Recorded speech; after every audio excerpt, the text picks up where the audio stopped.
I think I was around 11. And at first it was very subtle, almost imperceptible. It's kind of like, when you wake up before dawn and it's dark out and then the light just kind of slowly creeps up on you before you know it's daylight. It was a lot like that. And I think the first thing was the blinking eyes. You know how kids sometimes blink their eyes real fast, and just kind of makes a strobe effect to the world. It looks really weird, but try it. Just blink your eyes. If everybody doesn't know to make fun of you, just blink your eyes and look at the lights and stuff. It's actually kind of cool. Makes you a little dizzy, but so I think it was the blinking eyes. Or maybe it was the vocal grunts, or maybe it was a head twitch. It's like I said, it was almost imperceptible. And like any mystery that comes into your life, you try to give it meaning based on what you know. You try to make it familiar. And a lot of times that works, but in this case, only for a while.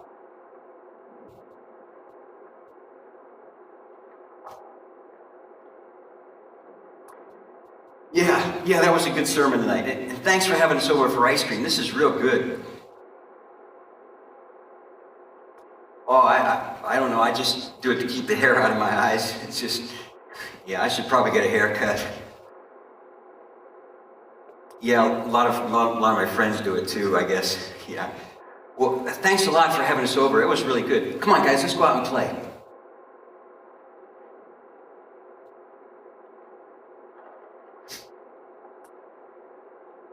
I found God when I was 13. Not that God was lost, but you know what I mean. And I became a very spiritual kid. And when I was 39, I found this. This was my diary. So people call it journals now, I guess, but this was my diary that I had kept when I was 14 years old. How many of you are 14 right now? Anybody? All right. This reminded me of how much faith influenced my life. I had kept about 8 months worth of journal entries or daily entries in here, and it gave me an incredible window into my life. I need to confess to you guys that as an adult, I forget how deeply you guys feel things. Just because you're a little younger doesn't mean you don't feel emotions and things any less than we do. And you know what? There were some days that were pretty normal, pretty standard. This was February 28th. Today went okay. My piano lesson wasn't too good. After school, I got my hair cut. Dad said I could grow my hair over my ears now. I worked at Grandma's after that. I now have $10 saved up. We had a French play tonight, and it went real good. And then I had this code that I would write at the end of every day. It was 3 letters, and it was RWG. And those stood for Relax with God. Just a reminder for me to just keep relaxed. And so some days were pretty normal, pretty standard. And then there were some other days that weren't so good. It's February 18th. Today was weird. Tonight at the upper room, I didn't feel right. I don't know whether it's sickness or what.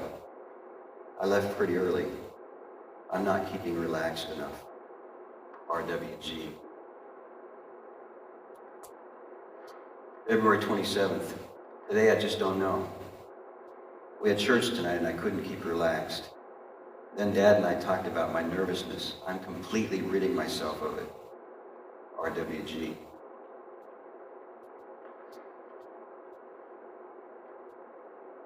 May 9th. Today was disappointing. I can't keep torturing everyone. RWG.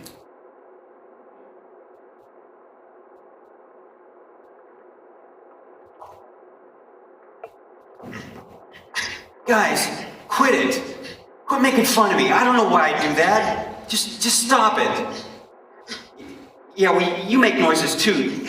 You sound like a pig or something. And you think you're such a good artist. Yeah, right. Look at those tires. They're oval. They're not even round. Hey, Nick, come here. I want to tell you something. Come here. There. How does that feel? You deserve that. I don't know why I do it. I'm sorry, though. I shouldn't have done that. I'm really sorry.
I think the vocal grunts were the first sign of my nervousness. And you know what? It's funny because I always knew that I wasn't nervous. I mean, I really knew it. I was normally a very calm and collected individual. But there's that context again. You know how you try to make things familiar based on what you know? It's kind of like, head twitches and vocal grunts. Yeah, it's got to be nervousness. I mean, I literally came to hate the word nervous. I wouldn't even say it. I mean, I really would not say it. And even so, I would read books on how to relax and deep breathing exercises and stuff because I would get so embarrassed every time that guy would show up. And that's what it was like. It was like this entity that just kept haunting me, and I would deny his existence and deny any power he had over me because I wasn't nervous, and I certainly wasn't a weirdo like him.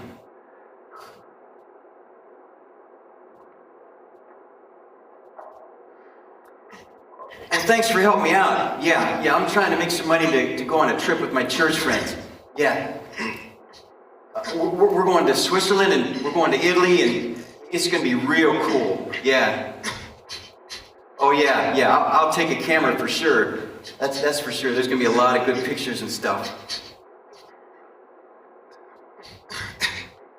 Why do I what? I'm just washing down your walls here. I'm not. No, I don't have that disease. I've never even heard of that disease. All right. Well, there you go. Okay, and thanks a lot for helping me out. Thanks a lot.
So I hated the word nervous.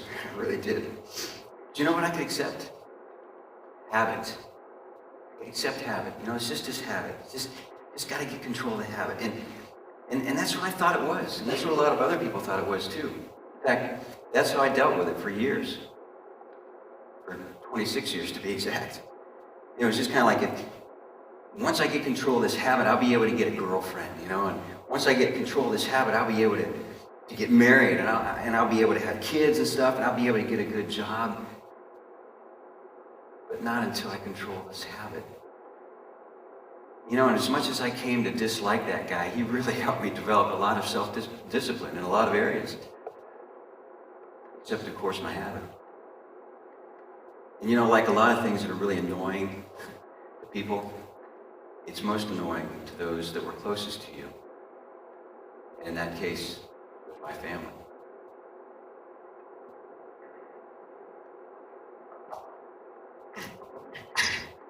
No, I don't know why I click my teeth all the time. I really don't. It's just a habit. I'll try to do better. I promise I will.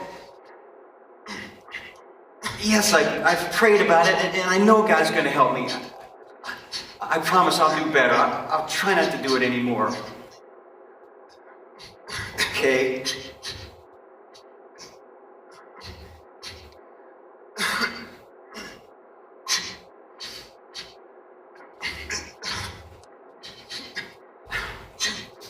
Dear God, please take my habit away. I don't want to do it anymore. I know you don't want me to do it. And all my friends,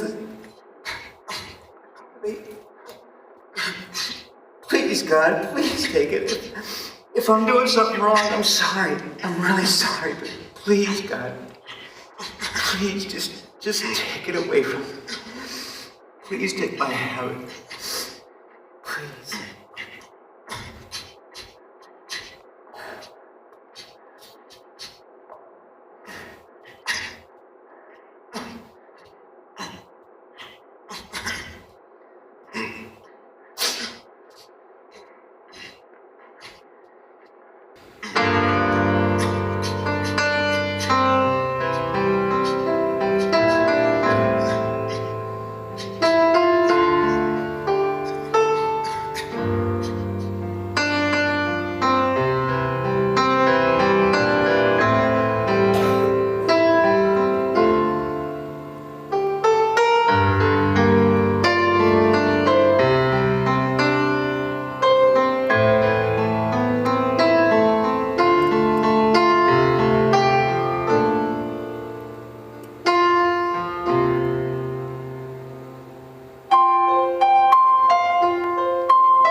Sports were a big part of my life when I was a teenager. I was really into sports. And I can remember I used to be on the Columbiana swim team. And you know how your parents say, you know, I went to school and I walked uphill, bare feet, you know, both ways kind of thing. Well, in the summers I really did that. I mean, I walked up the Columbiana Park Hill. Have you been to the Columbiana Park Hill, the pool there? And we would get up like at I don't know, 6:30 in the morning. This is in the summer, you know, and so I'd walk up the hill and we'd stand at the edge of the pool and there'd be like mist rising from the water. It was so cold, you know, we'd have to jump in and do these laps. And then later on in the afternoon, it'd be like 120 degrees out, you know, and we're doing two-a-day football practices and stuff. And so I was really into that. But you know what? I will never forget the day that our guidance counselor at Columbiana, Mr. Jan McPeak, he came to our class and he announced that we were going to have a brand new sport at Columbiana High School. And I'll never forget it. It probably didn't happen exactly like this, but this is how I remember. It was like this. He was like, gentlemen, for the first time in the history of Columbiana High School, we're going to offer a brand new sport. It's a sport that by the end of the season, you will have developed tremendous self-discipline. It's a sport that by the end of the season, you will have bigger muscles, better grades, and more girlfriends than you can imagine. Well, I might exaggerate just a little bit. Gentlemen, for the first time in the history of Columbiana High School, we are going to have a wrestling team. And he went on to talk about the training and the equipment and those, you know, those weird things we put on our ears that make us look like aliens, you know? And he cast an incredible vision of what we were going to look like and what we were going to be like. And I'm sitting there, you know, and I'm thinking, okay, self-discipline. Maybe this could help me out with that habit thing that's going on or whatever. But I'm also thinking, big muscles, washboard abs, girl magnets, you know what I'm talking about? So this is very important to a 14-year-old. So I'm sitting there, and I got my pen in my hand. I'm like, okay, coach, where do I sign up? Can we start today, kind of thing. I like the part about the girls. And so if you know anything about wrestling, it's a very solitary sport. I mean, it's just like, it's you and this other guy in this bitty little mat, in this huge gymnasium. And of course, the entire town of Columbiana comes out and watches you. And at the end of the match, you're either a winner or a loser. I mean, it's not like, in football where you hide behind your guard or your tackle or your tight end. I mean, at the end of the match, I either win or I lose. And it seemed like every time I would get keyed up for a wrestling match, I'd get an unmistakable visit from him.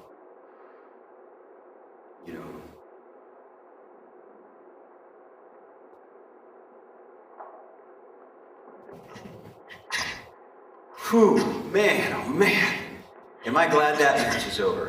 Whew, that guy was brutal. I'm just glad I made it to the third round. I thought he was going to pin me in the first round. I mean, he had to be more than 105 pounds. He had to be. Oh, I wish some of the other guys do better than I did.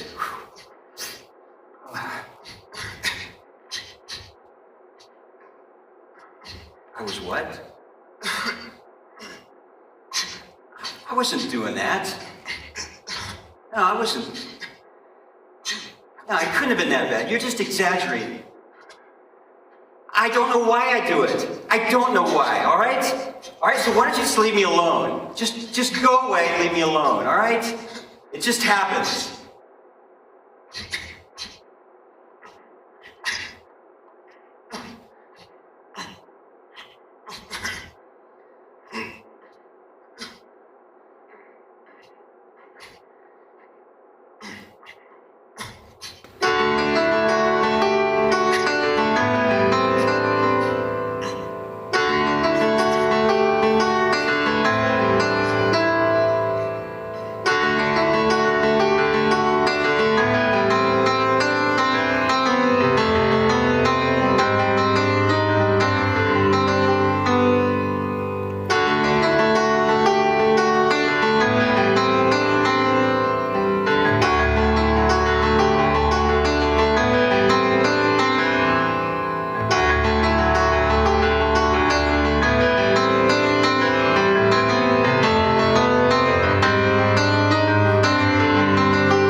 It's easy to give the impression that my life has just been a series of struggles and setbacks and just, difficult all the time, and it really hasn't.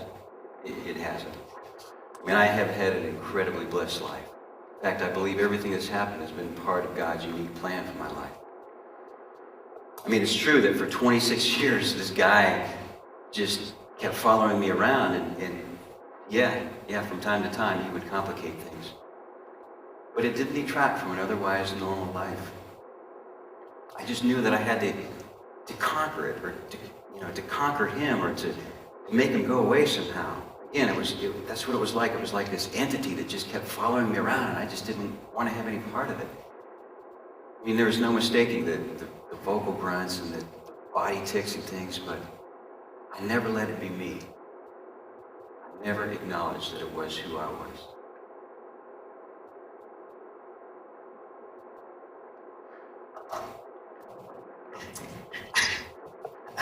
Yeah, just a trim. Yeah, you can cut some off the front if you want. That'd be good.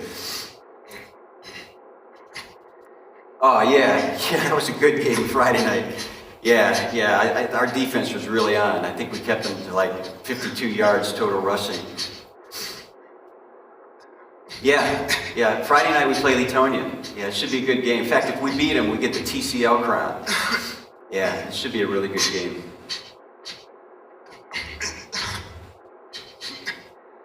What's that? I have a bald spot behind my ear? I don't know. I don't know what it is. I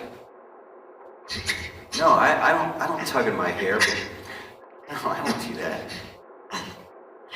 No, I'm not nervous. I'm not nervous. I don't know what. It's probably hereditary or something. It's just nothing. Yeah. All right. Well, thanks a lot for the haircut. Yeah, maybe I'll see you at the game. Okay.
That scene in the barbershop was 33 years ago.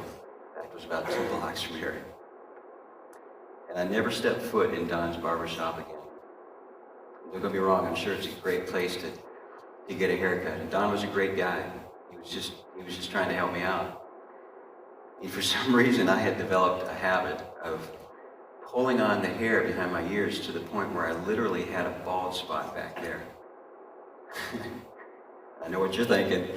Yeah, he went from pulling back here to pulling up here, right? This is just hereditary. But that was just one more example of how I would shut down any conversation that had to do with the guy. And I would close it off. Because you see, he wasn't me. He wasn't me. He would do weird things, and I didn't do that. I mean, he would make these noises like some kind of pig in heat or whatever, and I didn't do that. Because if I did, then I wouldn't be able to get, married. I certainly wouldn't want my kids to be doing that. So the sooner that I could get rid of them, the better.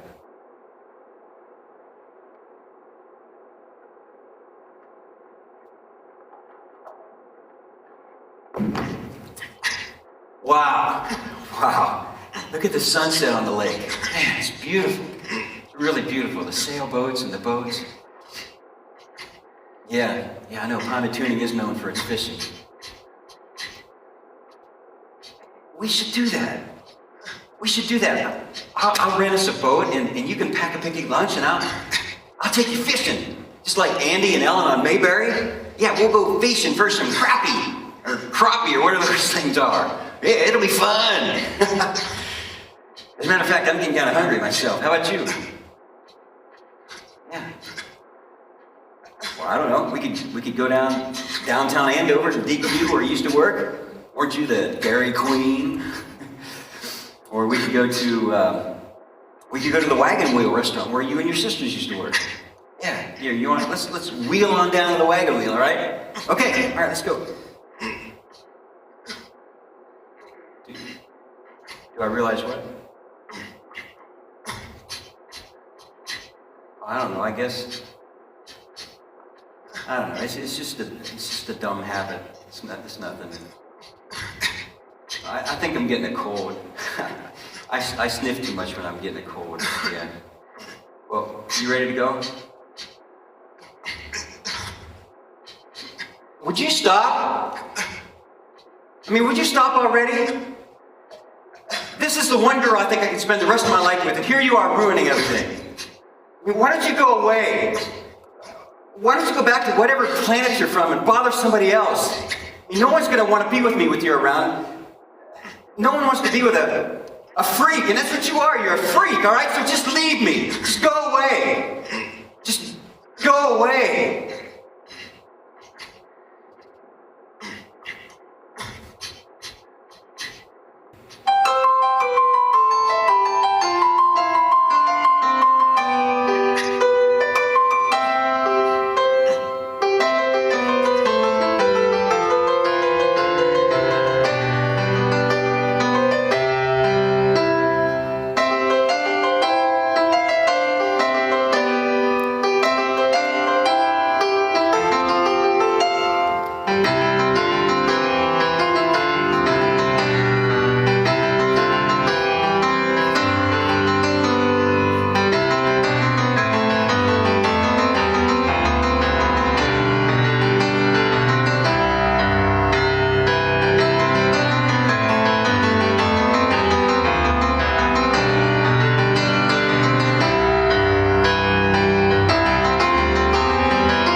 Music has always been a huge part of my life. You probably see why by now. Because every time I would lose myself in music, I would lose that guy. You know, it was like he didn't like it, or he didn't want to be around, or maybe it just calmed him down somehow. But for whatever reason, he didn't bother me when I was playing music. And I can remember all the times, you know, I'd come home late at night. I'd be in high school, my parents would be in bed, and I would just want to play one or two songs, and usually I just kind of made it up as I went. And I know it had to bug them because you could hear the music all through the house, and they never once said anything about it. Sometimes I wonder if they just knew it was kind of my way of getting rid of the guy for a while. When I was in high school, I went to Columbiana, right here with them, and some friends of mine and I, we formed a band, and And I remember being in the basement of my friend's house, and we had these old rickety guitars, hand-me-down guitars. And my one friend was a drummer, but he didn't have a drum set. So we went out and got some drumsticks, and we got like 2 or 3 bird cages and some trash cans and some boxes, and we're down there singing and playing, and he's banging on these bird cages, And we actually started playing out at some different places when we were in high school. And then we all happened to go to the same college together. It was a Christian college, and so right away we were chosen to be what they call a public relations group. So we'd go out like every weekend, and we'd be traveling to different places. And then in the summers we'd go all over Ohio and West Virginia and Kentucky. And then we actually went full time after that. After we graduated from college, we went all across the United States for about 2 years. And it was a great experience. We were, we'd get to play out, and we'd get all our meals paid for, and we were each making $15 a week. 15 as in 15. But it was a great experience. It really was.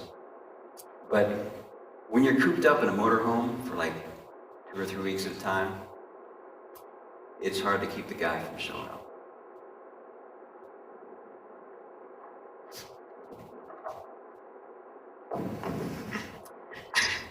Oh, yeah, that was a good gig tonight. Although I have no idea what happened on Morgado. I mean, I just totally drew a blank. Somehow I got the train back on the tracks, but whew. Yeah, that is true. I mean, you just act like nothing happened, and 90% of the people don't know the difference.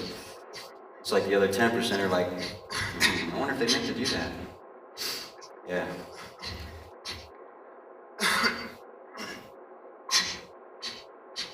I don't do that. I don't do that. You guys want to play another hand after this? No, it's nothing. It's nothing. No, I am not nervous. I am not nervous, all right? It's just, yeah, I think I'm getting a cold. I sniff too much when I get a cold. I really shouldn't do that. All right, where are we going to play out tomorrow night? Do you guys know? What is it with you? I mean, what is it? Can you not see how embarrassed you're making me? I mean, every time someone asks me about you, I want to crawl under a table and hide.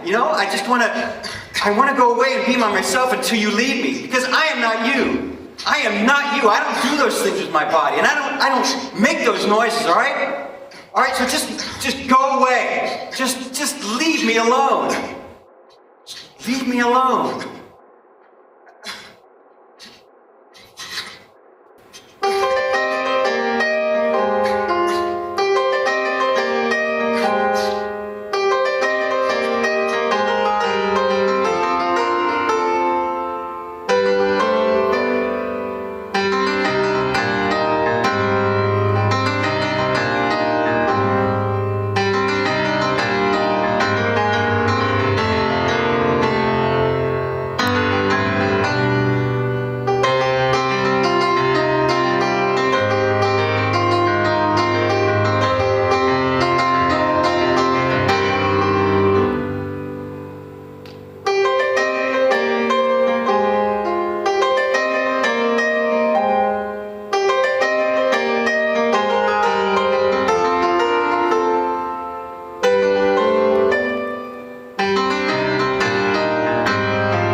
by the lake.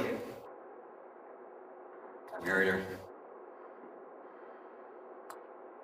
Somehow, some way, I was able to keep the guy hidden enough that she didn't think it was a big deal. At least that's what I thought. What I came to find out as we lived out our life together is that she loved me so much it didn't matter. You know what? I couldn't accept that. I mean, I was grateful for her love, but the guy still had to go. He wasn't me. He wasn't my friend. And she certainly didn't sign up to live with both of us. You see, in public, it was, I could keep him hidden fairly well most of the time, but at home it was a different story. I mean, he'd sit on the couch when we're watching TV. He'd eat supper with us. He'd be out on the deck when we'd cook out. I mean, he would intrude on every area of our private lives, except, of course, when I would play music. You know what's weird? I think there were times where she actually came to accept him. Of course, I couldn't let that happen.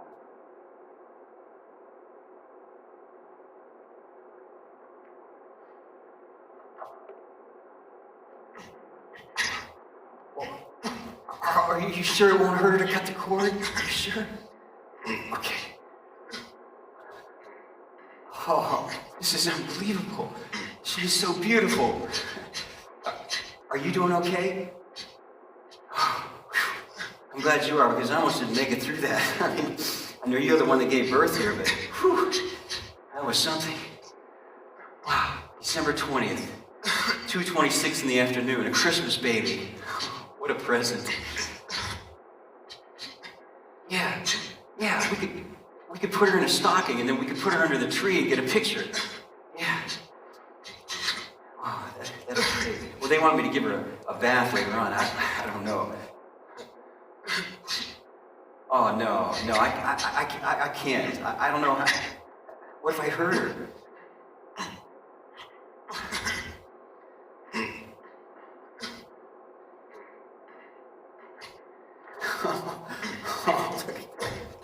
Oh, her fingers are so tiny. And her toes, there's 10 of them.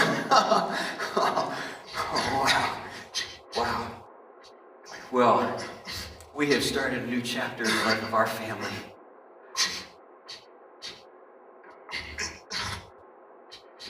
Enough! Do you not see that precious baby over there?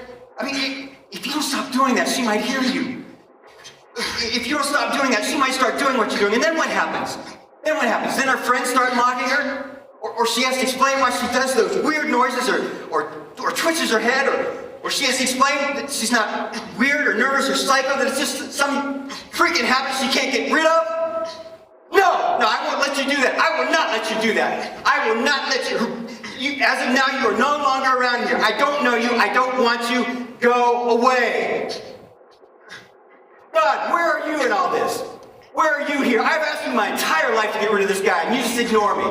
I mean, do you not care that he's trying to ruin my life and my family? I mean, you're supposed to be so loving and kind. Yeah, right. But then why don't you make him go away? You can do anything, so make him go away. Just make him go away.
I think someone presses the fast forward button when you're in your 20s and 30s. That same person hits the pause button when you get to your 40s. You look back on the last 20 years and you wonder where they went. At least that's the way it was with me. We ended up having another beautiful daughter, great marriage, great vocation. And all of this despite the fact that the guy never went away. But something else happened about that time that would become a defining moment in my life. For the first time, through a series of circumstances, I would be forced to look at him. I mean, really look at him. And to reluctantly consider that there may be some reason or even legitimacy for why he had been following me around for 26 years. And of all people, it was my wife, Lynette, who would first introduce us and ask us to become acquainted with each other.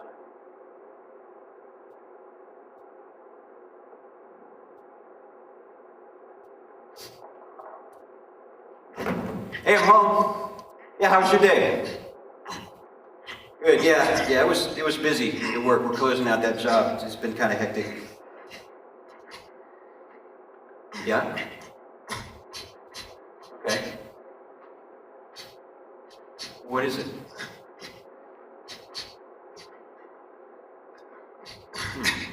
On 2020. What does that have to do with me?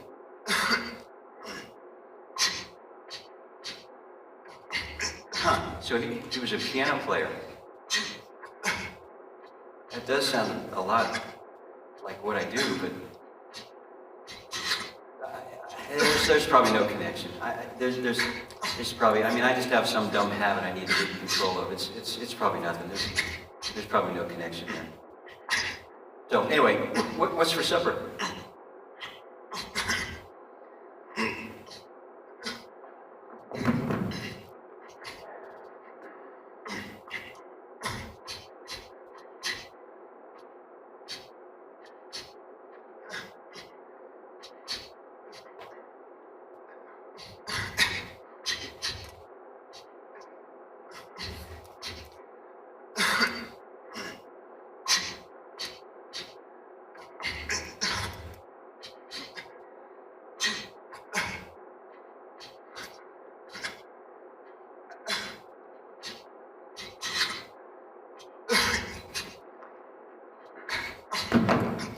You know that guy you told me about like 2 weeks ago, the piano player on 2020? I've been thinking, maybe I should like make an appointment at a neurologist or something. It's nothing. It's probably nothing. You really think I should? Well, yeah, that's true. If nothing else, we can just rule it out that it's not that, right? Yeah. Okay.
Tourette Syndrome. I didn't even know how to spell it, much less what it was. But the defining moment came that day when my wife told me about this piano player in 2020 that did a lot of the same things that this guy did. And at first, of course, I denied any connection. I just shut it down. It was my standard MO. But the more I researched this thing called Tourette Syndrome, the more I realized this could be my habit and my nervousness and my weirdness all wrapped up into one understandable and explainable thing. So I had researched it enough to know that by the time I got to the neurologist, it was more for confirmation than discovery. I now knew the meaning that I had been searching for 26 years. Now, don't get me wrong, I did not immediately embrace this guy, and say, hey, let's be best buddies now.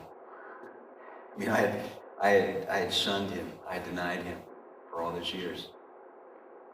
But from that moment, the two of us slowly started to become one. And like anything that is this significant, the first major breakthrough to acceptance came when I was with the ones I love the most, my family.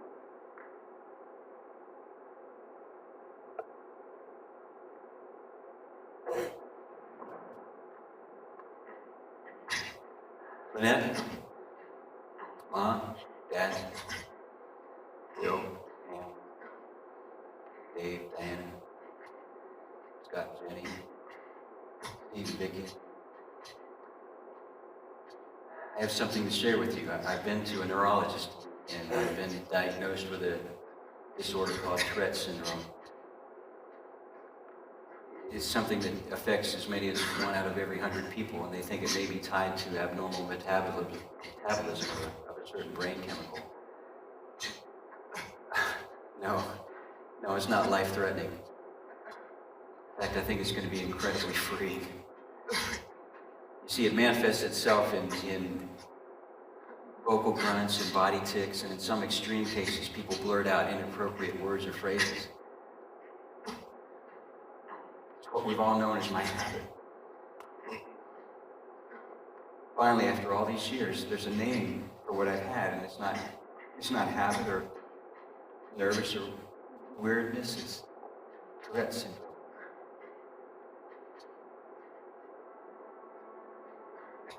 No, we didn't know what it was when I was growing up. There just wasn't that information.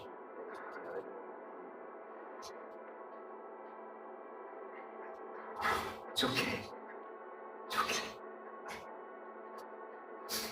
And I'm sorry for you for getting mad at you for getting mad at me, because I didn't know how to control it. Yeah, I remember the time. It's okay. It's okay. I know you were embarrassed. I was embarrassed too. I just didn't know what it was.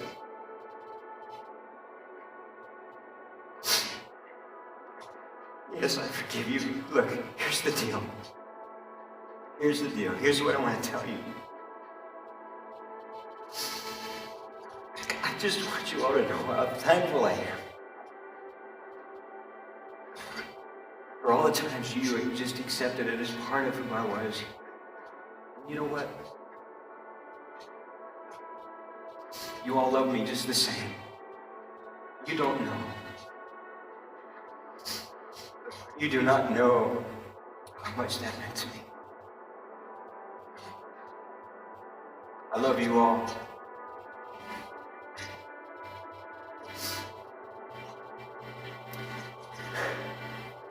I think I'm starting to love him too.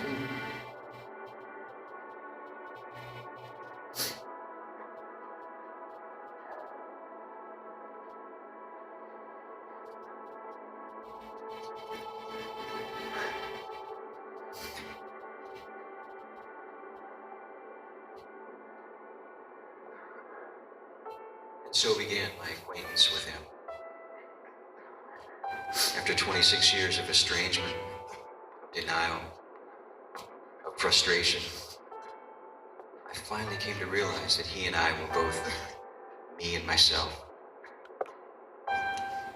The blending of the two of us has been a gradual process filled with healing, acceptance, most of all, meaning. My life is not defined by Tourette Syndrome, but it has been enriched by it, which is something I never would have thought possible before I knew who he was. Why the mystery lasted 26 years, I may never know. But looking back, I would never trade the way it has shaped me and the good life I have known. And so I am thankful for my journey of denial, discovery, surrender, and freedom.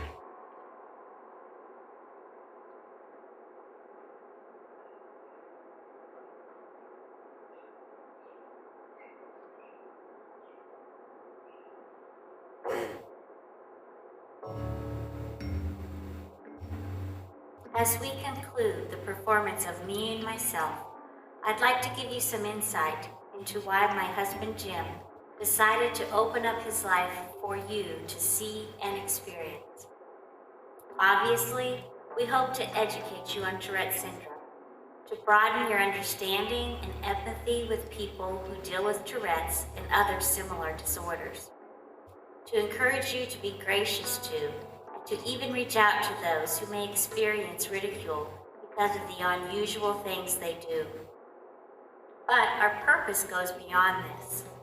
In reality, most of us have our own issue we deal with. Perhaps you have some type of disorder, a learning disability, or maybe you just don't have that Barbie or Ken look that our culture seems to value so highly. Maybe your self-esteem has been crushed by those closest to you, or an event in your life has left you wounded in some way. By presenting Me and Myself, our desire is to bring hope and encouragement. Our desire is to help you understand that these issues can even bring freedom once they're seen in the right context.